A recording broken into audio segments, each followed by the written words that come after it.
পটুয়াখালীর দক্ষিণের দ্বীপ উপজেলা রাঙাবালির ৬টি ইউনিয়নের প্রায় ২ লাখ মানুষের উপজেলা সদর, থানা, আদালত, সরকারি বেসরকারি দপ্তর, শিক্ষা প্রতিষ্ঠান, স্বাস্থ্যসেবার সঙ্গে যোগাযোগের প্রধান মাধ্যম কোরালিয়া লঞ্চঘাট থেকে উপজেলা সদর পর্যন্ত প্রায় ৯ কিলোমিটার দীর্ঘ সড়ক। কিন্তু গুরুত্বপূর্ণ এই সড়কের প্রশস্ততা মাত্র ১২ ফুট। রাস্তার এই বেহাল দশার কারণে বাড়ছে দুর্ঘটনা।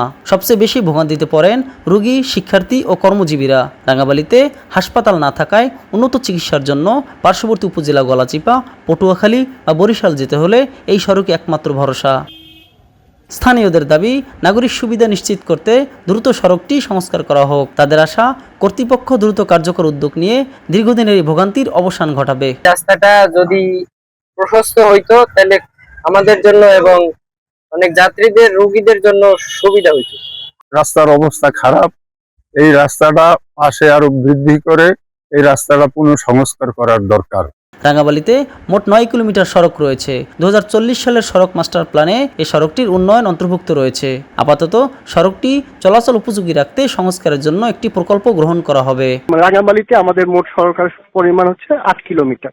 এই টোটাল ১৯ কিলো ৭০০ মিটার এই সড়কের ২০৪০ সালে আমাদের যে সড়কের মাস্টার প্ল্যান আছে সেখানে এই সড়কটি উন্নয়নের জন্য অন্তর্ভুক্ত আছে।